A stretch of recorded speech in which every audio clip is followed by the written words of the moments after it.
ఎవరమ్మా మీరు? మేము హైదరాబాద్ లీలావతి టెక్స్టైల్స్ నుంచి వచ్చాం. అవునా? చెప్పండమ్మా, ఏం పని మీద వచ్చారు?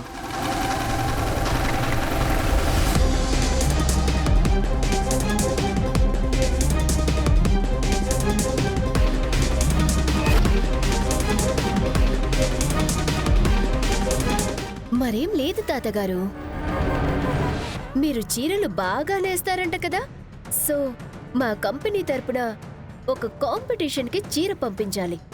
ఆ చీర నేసే గోల్డెన్ ఆపర్చునిటీ మీకివ్వాలని ఇలా వచ్చాం.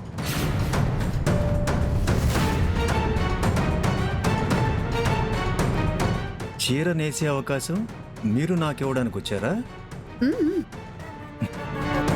మంచిదమ్మా, కానీ మీరిస్తానన్న ఆ గోల్డెన్ ఆపర్చునిటీ అవసరమైన మరెవరికైనా ఇవ్వండి.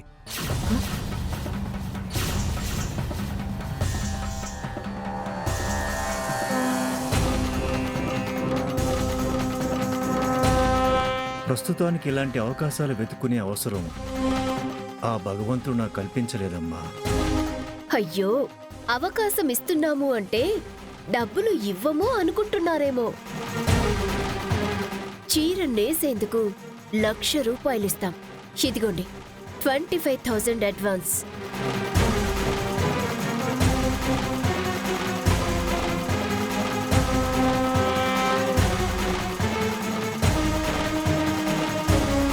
$25,000 కాదు, 25 లక్షలు ఇచ్చినా నేను చేయనమ్మా. ఆ డబ్బు తీసుకుని బయలుదేరండి. ₹1,00,000 తక్కువ అనుకుంటున్నారా? డబ్బు కాదమ్మా, గౌరవం, మర్యాద, సంస్కారం ప్రధానం. ఇవేవీ మీకు తెలియదని మిమ్మల్ని చూడగానే అర్థమైపోతుంది.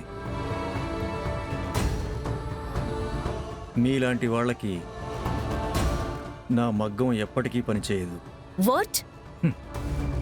ఈ ఆదికేశవం నేచిన చీరను ప్రఖ్యాత విదేశీ మహిళలు సైతం కొనుక్కుని వెళ్ళారు అంటే అది వాళ్ళు మన సంస్కృతికి ఇచ్చిన గౌరవం అనుకున్నాను, గర్వపడ్డాను.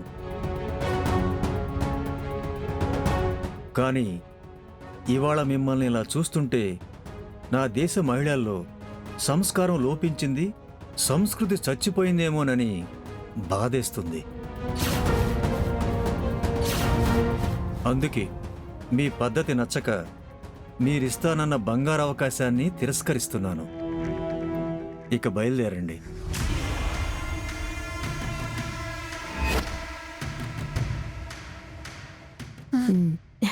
అయ్యో ఆదికేశవులు గారు, మీరు పాతకాలం మనుషులే కావచ్చు, కానీ ఇది బిజినెస్.